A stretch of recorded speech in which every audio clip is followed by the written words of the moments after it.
பாப்பு குட்டிக்கு 7th month photo shoot எடுக்கணும். சரி எடுக்கலான்னு பார்த்தா 1 வீக்காக வந்து ஈவினிங் டைமில் மழை வரதுனால எடுக்க முடியல. இன்றைக்கி கொஞ்சம் கிளைமேட் நல்லா இருக்க மாதிரி இருந்துச்சு. சரி மழை வராது போல இருக்க எடுத்துடலாம் அப்படின்னு சொல்லிட்டு மாடிக்கு போயிருந்தோம். பாப்புக்குட்டியை நான் இது வரைக்கும் வீடியோஸில் காமிச்சது கிடையாது. நான் பாப்புக்குட்டி பிறந்தப்பையும் ஹஸ்பண்ட்டை கேட்டேன், இதுமாதிரி வீடியோவில் பாப்புக்குட்டியை காமிக்கலாமா அப்படின்னு சொல்லிட்டு.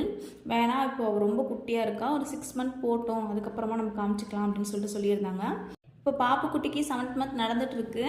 ஹஸ்பண்ட்டை கேட்டேன், இப்போ பாப்புக்குட்டியை வீடியோஸில் காமிக்கலாமா அப்படின்னு சொல்லிட்டு. சரி ஓகே காமிக்கலான்னு சொல்லிட்டு சொன்னாங்க. பட் பாப்புக்குட்டியை காமிக்கலான்னு முடிவு பண்ணிட்டோம். ஃபஸ்ட் டைம் அவளை காமிக்கும்போது கொஞ்சம் ஸ்பெஷலாக காமிக்கணும் அப்படின்னு எனக்கு ரொம்ப ஆசை. பாப்புக்குட்டி எனக்கு வந்து சஷ்டி விரதம் இருந்து அதுக்கப்புறமேட்டு தான் பாப்புக்குட்டி எனக்கு பிறந்தாங்க. நான் இந்த வருஷம் சஷ்டி விரதம் இருந்தேன்னா நெக்ஸ்ட் இயர் சஷ்டி விரதம் வரதுப்பெல்லாம் பாப்புக்குட்டி பிறந்துட்டாங்க. பாப்புக்குட்டி சஷ்டியில் தான் பிறந்தாங்க, செவ்வாய்க்கிழமை அன்னைக்கு பாப்புக்குட்டி பிறந்தாங்க. அதனால் எனக்கு வந்து அவளுக்கு முருகர் வேஷம் போடணும்னு சொல்லிட்டு ரொம்ப நாள் ஆசை. இப்போ பாப்புக்குட்டிக்கு வந்து ஹேர் ரொம்ப ஜாஸ்தி இருக்கிறதுனால மொட்டை போடலான்னு முடிவு பண்ணியிருக்கோம்.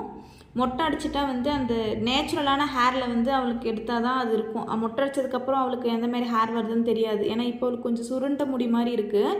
சரி இந்த ஹேரில் அவளுக்கு வந்து வேஷம் போட்டு எடுத்துடலாம், சாமி வேஷம் போடணும் அப்படின்னு சொல்லிட்டு முடிவு பண்ணிட்டேன். அப்புறம் ஹஸ்பண்ட்டை சொல்லிட்டு ஒரு காவி வேஷ்டி மட்டும் வாங்கிட்டு வாங்க அப்படின்னு சொல்லியிருந்தேன். காவி வேஷ்டி வச்சு வீட்டில் மாலை இருந்தது. அப்புறம் பாப்புக்குட்டிக்கு வேலு வந்து நானே வீட்லேயே ரெடி பண்ணிட்டேன். சரி 7th மந்த் ஃபோட்டோ ஷூட் எடுத்த மாதிரி இருக்கும், பாப்புக்குட்டிக்கு முருகர் வேஷமும் போட்ட மாதிரியும் இருக்குன்னு சொல்லிட்டு எனக்கு தெரிஞ்ச மாதிரி பாப்புக்குட்டி ரெடி பண்ணியிருந்தேன். ரொம்ப அழகாக இருந்தால் பாப்புக்குட்டி எப்படி இருக்கான்னு சொல்லிட்டு மறக்காமல் கமெண்ட் பண்ணுங்கள். நெக்ஸ்ட் வீடியோவில் பார்க்கலாம். பாய்.